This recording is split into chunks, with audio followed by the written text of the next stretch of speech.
Welcome to Comic Wars. Think of the show as Fight Night, but without the mess of actual combat. The data will speak for itself before the outcome, but in case it doesn't, we will break all of it down in the outcome at the end of the show. So without further ado, let's dive right into the overview. First things first, if we had any guests, which unfortunately didn't get to go and get a guest for today. There was a lot of miscommunication, things like that. But this is where we would introduce the guest, get a little tidbit about them, their background, things like this. Of course, their guests. So we're going through in the pool. Who do you think could win between these two combatants? After that, we conduct things. Well, we're rather going to go and look at things such as height, age, quality. Maybe their occupation, things like this that do matter. We've actually had quite a few matchups now, as I've mentioned in several episodes before, where I appreciate the guess there. It's a very good guess. I will tell you that much. I'm definitely team Boba for sure on this one. Especially that's definitely one of the feats I looked at too, and I was like, wow, it's quite the, in all honesty. But after this, then we get into the feats, is where we start breaking down the strength, durability, speed and agility, martial prowess, ingenuity, equipment, powers, things like that. We break everything down. And of course, the data analysis and character pros and cons goes along with this. This is basically where we get into the science and the math behind it. What each of these feats mean and why it's significant. Who's really edge in these categories and why. That doesn't always mean, the points don't always mean, oh, this character wins, right? Character can totally just outclass a character in every single one of the feats, but still lose. It's a possibility. It just really depends on what the characters are bringing to their battle here. All right, after that, we get into the guess analysis. This is where, after everybody has seen all the data, to go and take their guesses yet again. And of course, please let us know why you think who would win and why. After that, we get into the outcome, who wins. We break it down step by step, more or less. We like to lay this out on more or less a flat, infinite plane. There's no upside for anybody. And of course, after that, if they are evenly matched there, then we start breaking down different terrain, and we start analyzing who wins in these categories and why, and if there's any huge advantage, things like that. After that, we get into the preview for the next episode.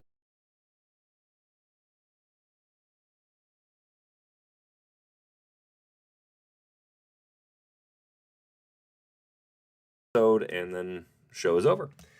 All right, so let's jump right into our first combatant. So first up, we have Dinn Djarin, also known as the Mandalorian. He's 40 years old. He is approximately 5 foot 11 inches tall, give or take maybe an inch or so, based on his armor and boots. His weight is approximately 180 pounds. Now, this is going to also differ with Boba Fett as well. This is as close as I could get to the weight. It's kind of estimated because of Beskar. And of course, the different materials also weigh different amounts. So it's going to be roughly about 180 pounds for him. His occupation is a bounty hunter, and, well, pretty much his area of operation is everywhere. As for his personality, well, he's extremely mission-oriented. He's highly intelligent, clever, and analytical. As for a little tidbit about him, he was a child during the Clone Wars and witnessed some of its horrors. He fears and hates most droids due to this experience. We get to see this in episode, I believe it's episode 1 through like 3. We get to witness this this very, very severe fear and hatred of droids. He's very, very suspicious of them no matter what. He's only made really kind of friends with one droid, maybe 2 droids. So he's not a huge fan of them. Totally understandable why. It's more or less a PTSD type of thing when it comes down to this. As for what he's bringing to the fight here, his strength, well, he's capable of ripping a droid's arm off. He actually, the first time we got to see this, he actually did this through a small hole in a door. He was able to yank it over and then literally, holding onto the gun, ripped the droid's arm off through this small little opening in the door. So that requires over 40,000 psi due to most of the droids being made of Durasteel. And the thing is, Durasteel is stronger than even the strongest of steels. It falls just short of under the titanium alloys we have nowadays. But once again, this takes over 40,000 psi. We know this because under the Green Arrow episode, we got to see that he broke some steel chains, which break the steel chains like that. It's going to take around 40,000 or greater psi. So this is a greater feat, of course, at that point. So pretty interesting. As for his durability, well, he's took several blaster shots from stormtroopers and death troopers, which most of them, they hit his Beskar armor. He has received injuries on him. He is human yet again, so human flesh, of course, is going to actually take some real damage. It's going to hurt him. But just for his Beskar armor, it's going to take between 19,000 and 39,000 psi per hit. Now, that he doesn't really have a whole lot of padding underneath. It's just the Beskar, it gets hit. So he takes the impact still, and he just kept trucking along, not a problem. But Beskar armor can also easily withstand lightsaber strikes as well. So this could play a key factor if he's fighting against Jedi, Sith. This is why they're able to, like most Mandalorians that got the Beskar armor, are able to hold their own, at least to some degree, if not even actually fully taking on Jedi Masters and Sith Masters. He's also easily avoided Trandoshan attacks, and this is during an ambush they had on him. He knew that he figured something was going on, heard some things, and then he dodged for majority of the fight, and then on top of that also grabbed onto some of their attacks and continued after that, parried the crap out of them, all that. So, and he easily just took him down. So, did it pretty speedily as well. He's also capable of keeping up with shuttles with his jetpack, and that's going approximately 497 miles an hour. So give or take, he gets up to about 500 miles an hour with that jetpack, pretty quick. As for his martial prowess, he's extremely skilled in hand-to-hand combat. When it comes to martial arts overall, he is not a martial artist, but he is a skilled, very, very skilled hand-to-hand combatant. He's a master marksman, and he's got moderate skill level with the Darksaber, as we got to see him take on... I'm forgetting his name, but he took on during the Mandalorian season 2, and season 2 he took on the big bad of the season, who also had Beskar. Well, he had some. It looked to be about Beskar, but ended in season 3 ended up having Beskar for sure. But he also wielded a weapon similar. So. But he was able to handily take him out. He's also been able to use this, but he is capable of losing, as he does lose against a robotic foe. Arguably, I think it was basically a droid. But he lost to it in combat, and then Bo-Katan actually ended up defeating that same foe with the Darksaber. So he's skilled, but he's not a master by any means. As for his ingenuity, he quickly analyzes his environment and his opponents, and then of course takes note of what he has to work with, and this allows him to create winning strategies. He is notorious for this. He's main character. He's got that type of energy here. He's the main character, and even in shows where he comes on as kind of like a guest character, things like this, where he wouldn't be considered a main character per se, he has still been able to utilize his skill and actually overcome opponents. He did this specifically. He helped Boba Fett on Tatooine when going against the Hutt's assassins that they'd sent. So it's a skill that he definitely does utilize over and over and over again. It's quite useful. As for his equipment, he's got with Mandalorian armor. It's an entire all the armor plates on him. That's all Beskar. So he does have quite a few different areas where it's open, so he can get hit. He has received wounds on them before. Comes also with the Mandalorian van braces yet again, Beskar. They come with fiber cord thrower, a vibra knife, which can cut into the hide of a horn and can easily cut through Durasteel, as we got to see when he fights droids. It's got 2 flamethrowers, sticky bombs, whistling bird missiles. Now, keep in mind, these are interesting because they're miniature Beskar armor-piercing missiles. Not to mention, they're also homing. So once they've got a target, that's where they're going. And he also has some flash charges as well. And he also has the heavy blaster pistol, which is much different because these are armor-piercing plasma rounds. And they're not they're far more powerful than the standard blaster rounds. And then he comes with the Ambin Phase Pulse Sniper Rifle, which instantly disintegrates most fleshy targets. There's some that have been able to survive.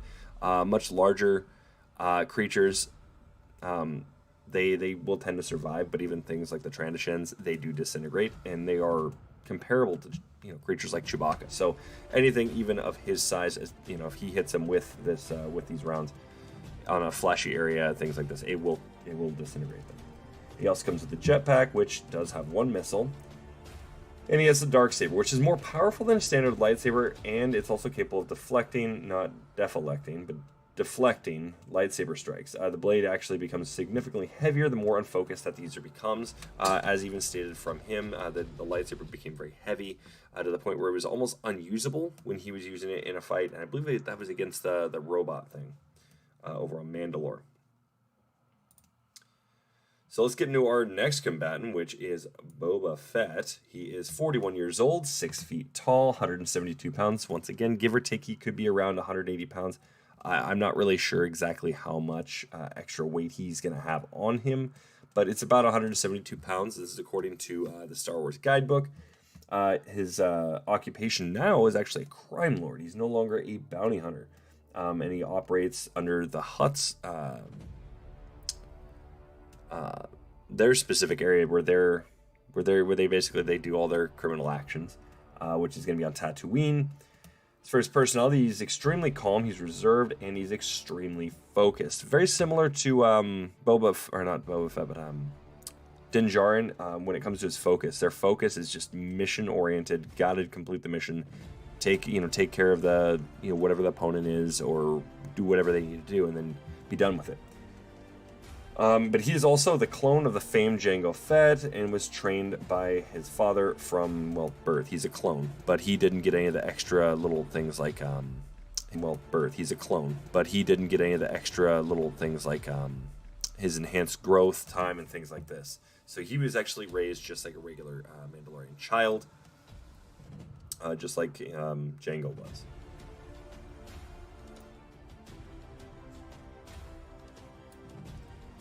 As for his feats, like I said, we're going to start running through this real quick as I am on a bit of a time constraint as I have to be at work here real soon. His strength is comparable to Jango Fett, who easily pushed a Hutt with one arm. Mind you, it was more like a punch, several punches, but he was able to push that Hutt with one arm. And keep in mind, the Hutts weigh approximately 2,994 pounds. And he was also comparable to Dengar, who punched Chewbacca through a wall. Chewbacca is also pretty heavy. So, I mean, these are some pretty good feats. So when it comes to strength, he's pretty strong. As for durability, he can easily tank blows from Kage warriors who have comparable strength power to Dengar and Boba Fett himself. So you're seeing what his strength feat is comparable to Jango Fett and Dengar there, but he's also capable of taking said hits as well. He survived a close-range explosion with no damage, or at least no visible damage. His Beskar armor, which is not entirely Beskar, is capable of completely blocking lightsaber attacks, although he isn't covered in complete Beskar, as I just stated. And parts of his armor that are made are also made from Duraplast and not Durasteel, and it is actually stronger than Durasteel, but his armor is comprised of all three, Durasteel, Duraplast, and Beskar. As for his speed and agility, he's actually capable of dodging blaster fire. And he has a jetpack comparable to Dinn Djarin's, meaning he can travel with that going up to almost about 500 miles an hour. As for his combat capabilities and his martial prowess, he's a master martial artist. By the age of 10, he was a master. By the age of 13, he was able to take on pretty much any of the standard troops, the clone troops that were clones of Jango. He could take them on no problem, and after that, of course, he just exceeded them.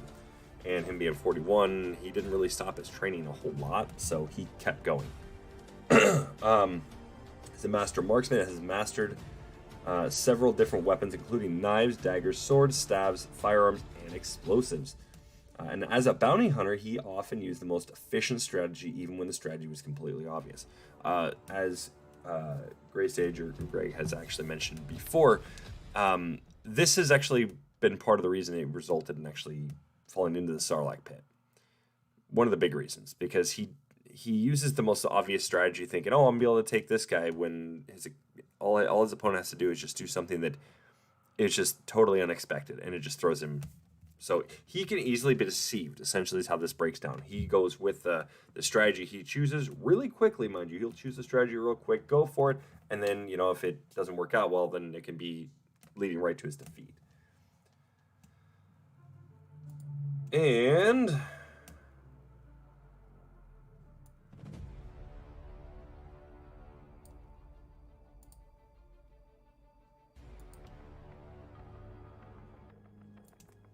if this will load. His equipment he comes with is the EE3 carbine rifle, which is capable of melting through weak targets, and it comes in 3-round bursts only. He's got the custom Mandalorian armor, as I stated before, composed of Beskar, Duraplast, and Durasteel. His custom gauntlets, once again, this is not your standard Mandalorian armor here. It comes with a flamethrower, a laser, a mini concussion rocket, and a fire cord whip. And then he also has a 10-loss DXR-6 disruptor rifle, which disintegrates organic material. His jetpack, it has a missile equipped, and of course his concussion grenade launcher, and he stole a lightsaber from one of his Jedi targets, and he does use it from time to time. Not often, though. But he does actually have a weakness. He has actually no armor on the lower half of his body. So this is a huge glaring weakness in this case, since both these characters are using weapons that if they hit a fleshy target, it could be the end of them. Instant, just like that. So we're going to pay very close attention to this. This does play a factor here. So who do you guys think at this point wins, and why? I would like to hear. So we're going to get right into the points right now. So just based on that, I mean, pretty interesting, right? This character's got a lot to bring here. But after analyzation, we go over background, right? Boba Fett and Dinn Djarin have relatively similar backgrounds here. Boba Fett being slightly taller, slightly lighter potentially. But when it comes down to it, Dinn Djarin, you'd think, okay, well, he's a lot, he's got the intelligence, he's got all this kind of stuff. End of the day, Boba Fett himself was trained by Jango Fett. Jango Fett was considered the greatest of the Mandalorians. So when it comes to his background, he's got a little more time, a little more experience on this. He's got, and especially with some of his equipment. For instance, Dinn Djarin himself didn't actually get his jetpack until much later in life, while Boba Fett got his earlier on. When it came down to some of the equipment, for instance, having the Beskar armor, it's different than having just the Durasteel or Duraplast. So, like I said, it comes down to the experience. Is really where Boba Fett is going to just barely take this. It's not a huge significant thing. But it is significant enough that he does take a slight lead here. After that,